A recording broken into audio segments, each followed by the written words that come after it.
The twilight years of Pharaoh Sneferu saw him become the most prolific pyramid builder in Egyptian history, constructing more pyramids than any other ruler before or after him.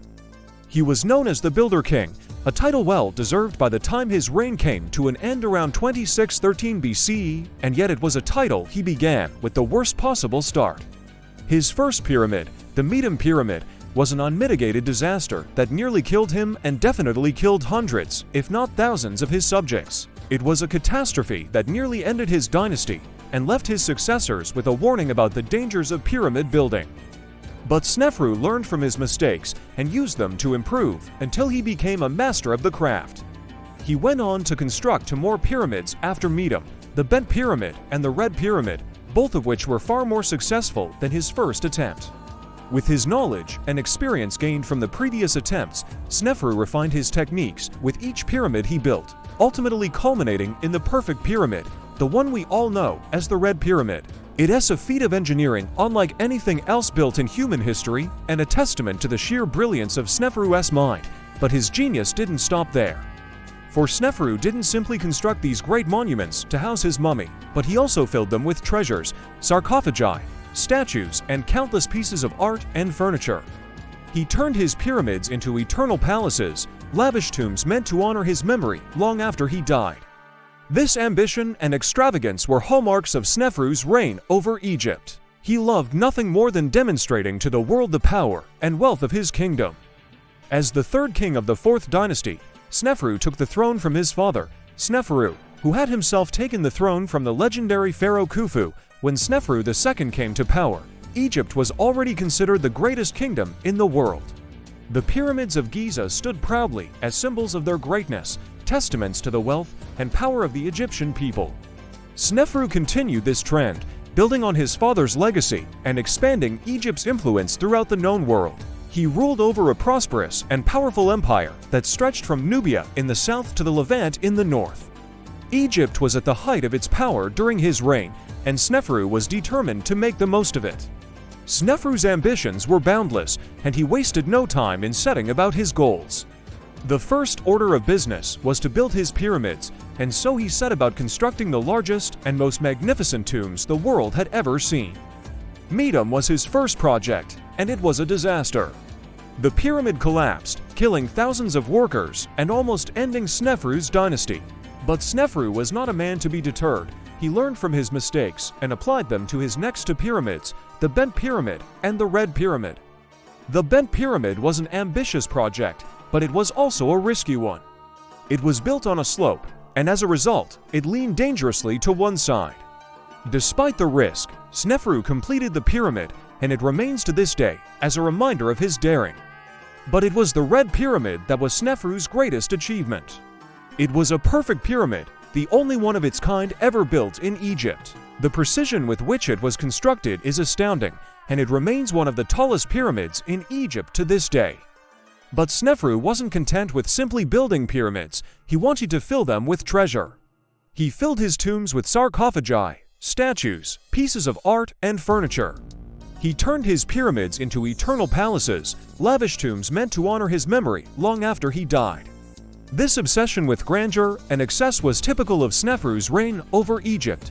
During his rule, Egypt experienced a golden age of prosperity and cultural achievement. Trade flourished, the arts thrived, and the people of Egypt enjoyed a period of peace and stability.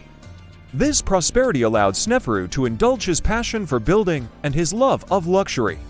But Sneferu's ambitions did not stop at the borders of Egypt. He was a true pharaoh, a king of kings, and he wanted to demonstrate the power and wealth of his kingdom to the world. He launched a series of military campaigns that expanded Egypt's influence throughout the known world. He fought against the Nubian kingdoms to the south and the Levant to the north, and he emerged victorious from every battle. His armies were a force to be reckoned with, and his enemies knew better than to challenge him. With each victory, Sneferu's prestige grew, and with it, his wealth increased. He amassed a fortune in gold, silver, and precious stones, which he used to build his pyramids and fund his lavish lifestyle. But Sneferu's greatest legacy was his transformation of Egyptian culture. He was a patron of the arts and sciences, and he encouraged the development of new technologies and the exploration of new ideas. He built schools and libraries, and he brought together scholars from all over the known world. Under his rule, Egypt became a center of learning and innovation, and it would have a profound impact on the future of human civilization. Yet despite all of his accomplishments, Sneferu's reign was not without its challenges.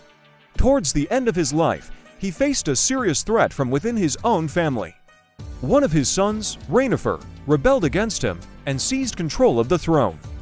Sneferu was forced to flee for his life, and it seemed as though his dynasty might come to an end. But in the end, Sneferu prevailed, and he crushed the rebellion, securing his legacy and protecting his dynasty. In the end, Sneferu's reign was a remarkable one.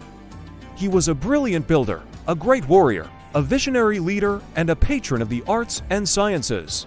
He transformed Egypt into a golden age of prosperity and cultural achievement, and he left behind a legacy that would inspire generations of pharaohs to come.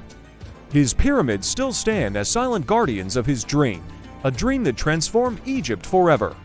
So what was it that made Sneferu such a great builder? It was a combination of his ambition, his curiosity, and his willingness to take risks. He wasn't afraid to experiment, and he was always looking for new ways to improve his techniques. This is evident in the evolution of his pyramids. With each pyramid he built, he learned from his mistakes and refined his techniques. The Bent Pyramid was an ambitious project, but it was also a risky one. It was built on a slope, and as a result, it leaned dangerously to one side. But Sneferu was willing to take the risk, and he completed the pyramid. The Red Pyramid was the culmination of Sneferu's building career. It was the perfect pyramid, the only one of its kind ever built in Egypt. The precision with which it was constructed is astounding, and it remains one of the tallest pyramids in Egypt to this day. It was this same spirit of innovation that led Sneferu to turn his pyramids into eternal palaces. He didn't want them to be just tombs, but he wanted to fill them with treasure and turn them into a celebration of his life and his achievements. This is evident in the amount of time and resources he devoted to decorating his pyramids. He filled his tombs with sarcophagi, statues, works of art, and furniture. He wanted to create a lavish and luxurious environment that would honor his memory long after he died. But it wasn't just his ambition and curiosity that made Sneferu such a great builder. It was also his ability to learn from his mistakes. The construction of his first pyramid, the Medum Pyramid, was a disaster. It collapsed, killing thousands of workers and nearly ending Sneferu's dynasty. But instead of being deterred by the tragedy, Sneferu learned from his mistakes and applied them to his next two pyramids, the Bent Pyramid and the Red Pyramid. With each pyramid he built, he learned more about the challenges of construction and the importance of planning and preparation. This is evident in the fact that the Bent Pyramid leans dangerously to one side, and the Red Pyramid is perfectly straight. One of the most impressive aspects of Sneferu's pyramids is the precision with which they were constructed. The accuracy of the angles and the smoothness of the slopes are a testament to the skill of the engineers and builders who worked on them. But perhaps the most impressive aspect of Sneferu's pyramids is the sheer scale of the project. The amount of labor and resources required to build these massive structures is truly staggering. It is hard to imagine the logistical challenges that had to be overcome to transport the massive stones and coordinate the efforts of thousands of workers. Yet somehow Sneferu managed to pull it off. His pyramids remain as silent guardians of his dream, a dream that transformed Egypt forever. They are a testament to the power of human imagination and the incredible feats that can be accomplished when people work together towards a common goal. Thank you for watching this episode. If you enjoyed it, please like and share it with your friends. We'd really appreciate it. And don't forget to subscribe so you never miss out on any of our future episodes. We've got plenty more where that came from. Thanks again for watching, and we'll see you next time.